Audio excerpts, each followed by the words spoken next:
When someone plays with your heart, it leaves a mark deeper than most people realize.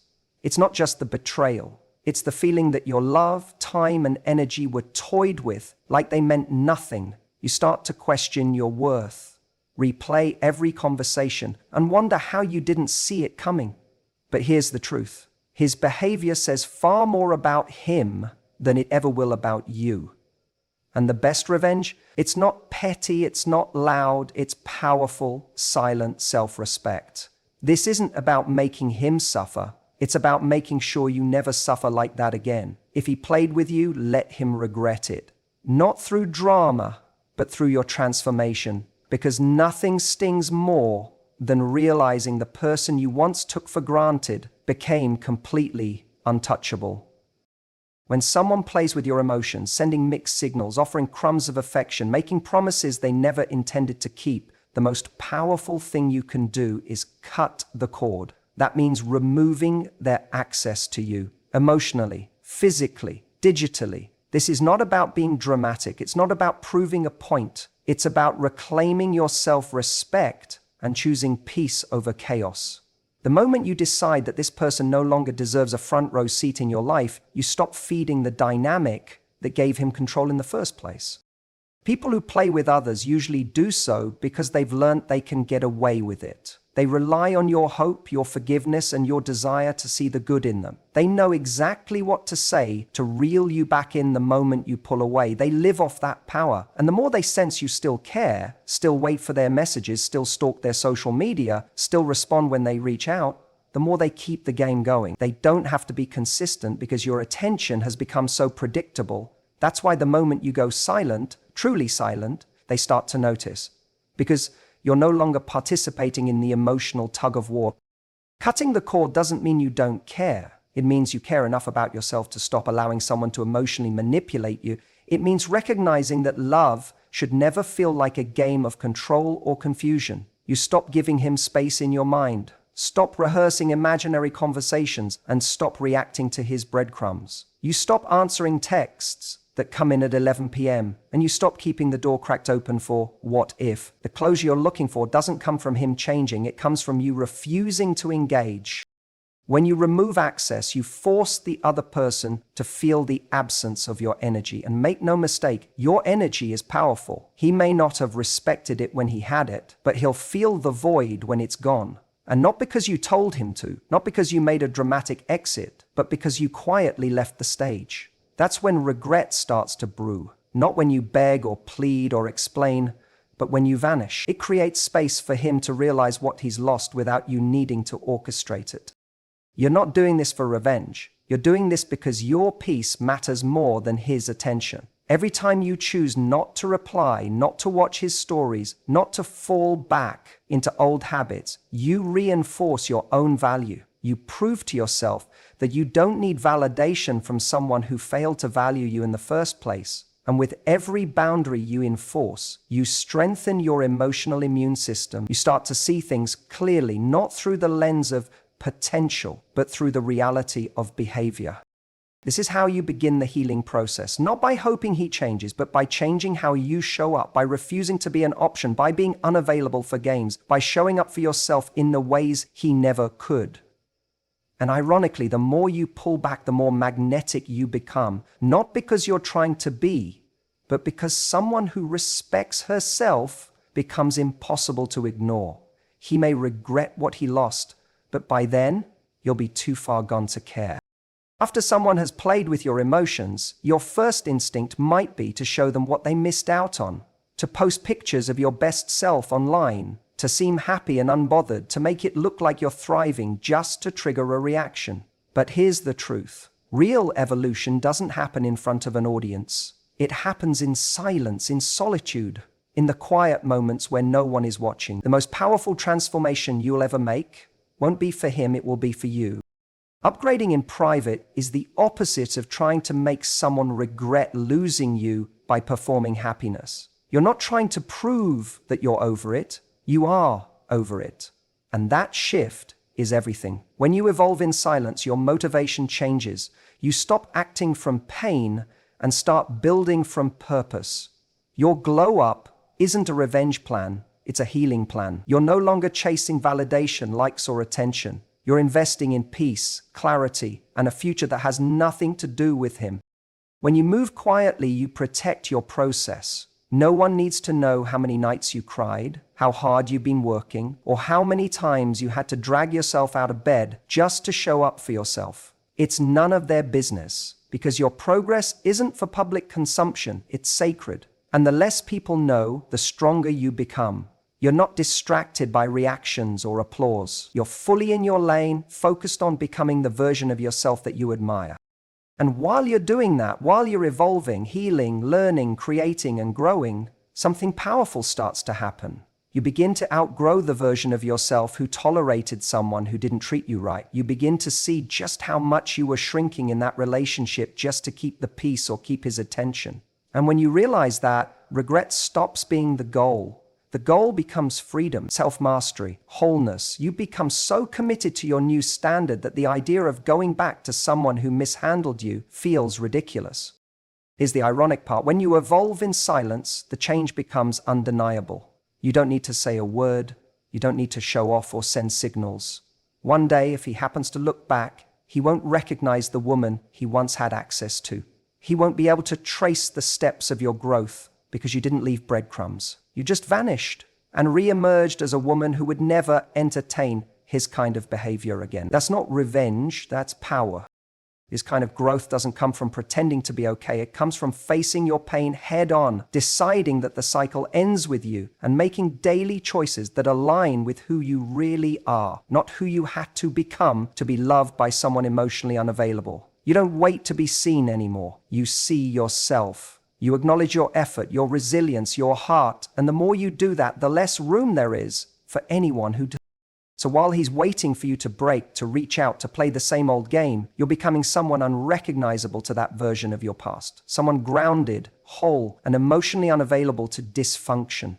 That's the part he'll regret. Not just that he lost you, but that he never even took the time to know the woman you were becoming. And by the time he notices, he won't even know where to find her. There's a moment after the heartbreak, after the silence, after the long nights of overthinking, when you realize you were starving for attention from someone who was never truly present with you. And in that moment, you see it clearly. What you craved wasn't love. It was the illusion of being seen. He gave you just enough to keep you hoping, but never enough to truly feel secure. It wasn't affection, it was distraction. And now you get to change the game, not by chasing more attention, but by choosing intention in every area of your life. Attention feels good in the short term. It's the late night text that says, I miss you. It's the Instagram like 2 weeks after he disappeared. It's the phone call out of nowhere just when you were starting to move on. But attention doesn't equal effort. It doesn't equal investment, and it definitely doesn't equal love. When you stop measuring your worth by how much attention you're getting and start asking yourself whether someone is showing up with real intention, you stop falling for moments and start looking for patterns. You stop needing the thrill of being wanted and start demanding the security of being valued. This isn't just about relationships, it's about your whole life. It's about how you use your time, where you place your focus, and what energy you allow into your world. When you begin living intentionally, you no longer have space for people who are unsure about you. You no longer engage with men who breadcrumb you into emotional confusion.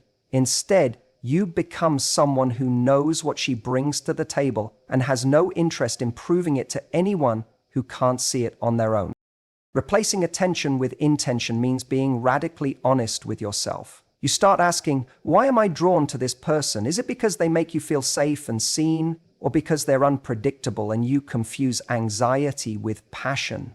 You begin to understand the difference between someone liking you and someone who's ready to build with you. The former might give you butterflies, the latter gives you peace.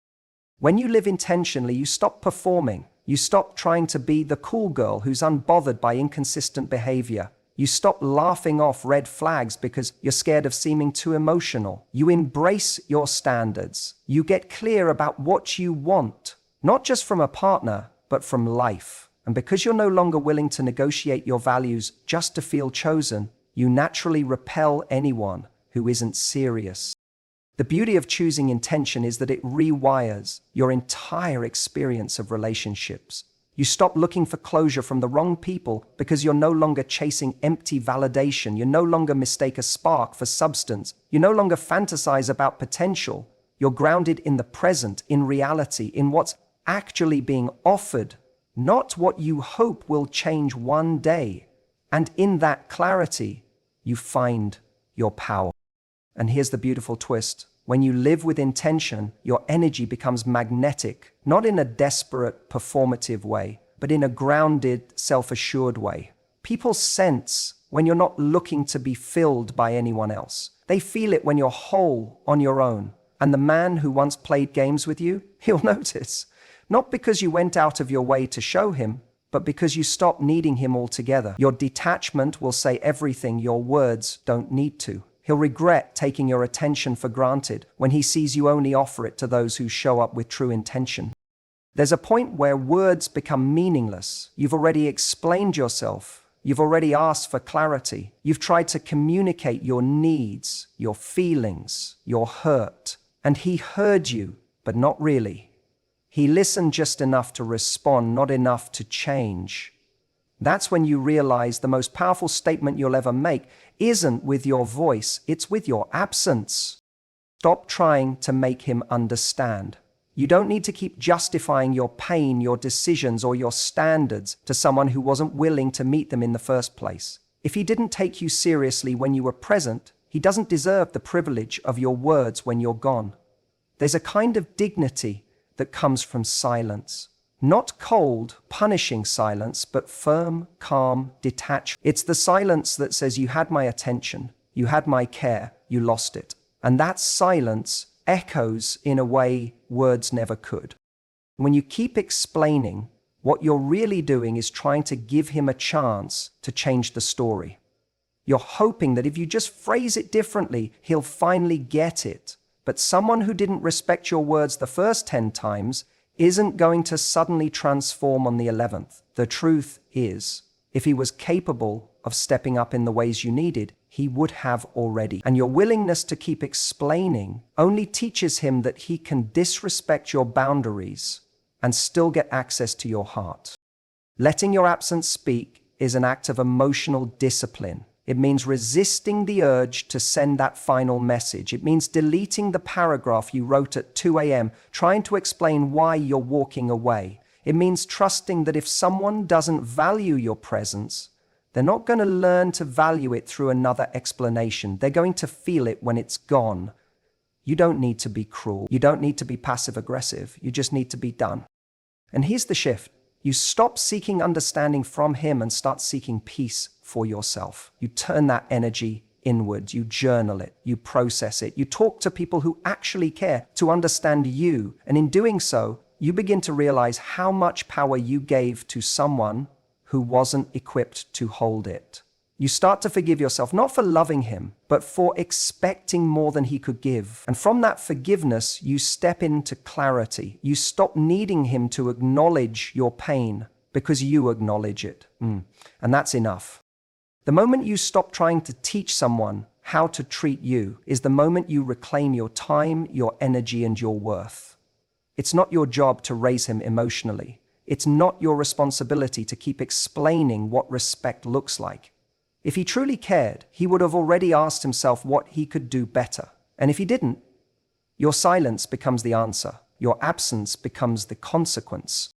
And eventually that absence will register. Maybe not today, maybe not next week, but one day, when the noise in his life quiets down, he'll notice the space you used to fill. He'll reach for the comfort of your words and find only silence. He'll want the access he used to take for granted and realize it's gone. And by then, it won't be about whether or not he regrets it. It'll be about the fact that you're no longer the woman who waits to be understood. You're the woman who understands herself. And that's the version of you he'll never get back. It's so easy to get stuck in nostalgia, to lie in bed and replay the highlights reel of your relationship. That one weekend where things felt perfect, that night he looked at you like you were the only person in the room, those texts that made your heart race. Your brain will do everything it can to protect your heart from pain, even if that means painting over the red flags with rose-colored memories. But here's the hard truth. The version of the relationship you're clinging to might have only existed in your hopes, not in the reality of how he treated you. Romanticizing the past is like rereading the same chapter in a book you've already outgrown. You know how it ends, and deep down you know it wasn't a happy ending. But because you're afraid of the unknown, you keep going back to what's familiar. You keep telling yourself that maybe it wasn't that bad. Maybe if you just said something differently or been more patient or less emotional, things would have turned out better. That line of thinking doesn't just trap you in the past, it makes you doubt your own truth.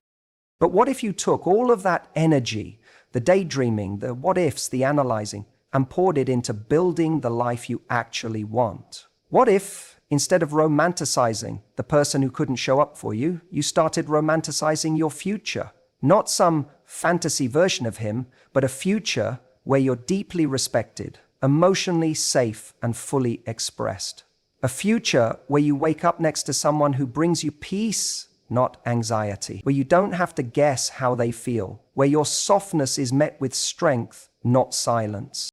When you shift your focus to your future, something powerful happens. You stop asking, why didn't he love me enough? And start asking, why did I accept less than I deserved? You stop obsessing over the version of yourself that was trying so hard to be enough for someone else, and you start becoming the version of yourself that doesn't need to beg for love. You begin to imagine what it would feel like to be adored, not tolerated, not almost chosen, but seen and celebrated for exactly who you are. Romanticizing your future also means romanticizing the journey that gets you there, the healing, the glow up, the rediscovery of who you are outside of that relationship. It's not always glamorous. Some days it will feel like 2 steps forward and 5 steps back. But every small decision you make, every boundary you enforce, every time you choose not to reach out, every time you invest in yourself, is a vote for the future you're building. And that version of you, she's not mourning a man who couldn't meet her needs. She's thriving because she finally decided to meet her own.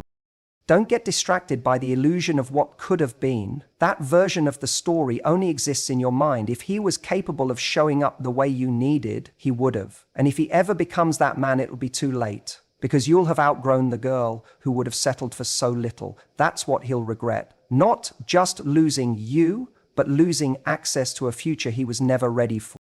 And you don't need to prove anything to him. You don't need to post about your healing or show him how well you're doing. Just keep building, keep growing, keep falling in love with the life you're creating, because eventually the day will come when you look back, not with longing, but with clarity, and realize the past wasn't something to hold on to. It was the push you needed to become someone who never settles again. When someone exits your life, especially someone you deeply cared for, it's natural to feel like they've taken something from you. Your time, your trust, your energy, your belief in love. And for a while, that loss can feel like a hole in your heart, a space where something used to live. But here's where everything can shift. That space doesn't have to stay empty. His absence doesn't have to be a subtraction. It can become a powerful addition if you let it. Think about it. What if the space he left behind wasn't a void to be mourned, but a room finally cleared for something better? What if, instead of obsessing over what he took, you started asking yourself what he made room for? His absence, painful as it is, creates a powerful invitation for self-discovery, for expansion, for growth that wouldn't have happened if he'd stayed. Sometimes someone walking away is the universe removing what was never solid, never aligned, never meant to stay past the lesson.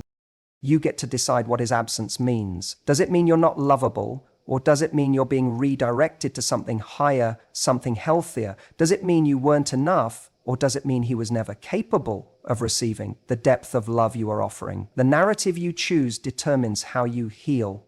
If you see his departure as a rejection of your worth, you stay stuck. But if you see it as a redirection to your next chapter, you step into power.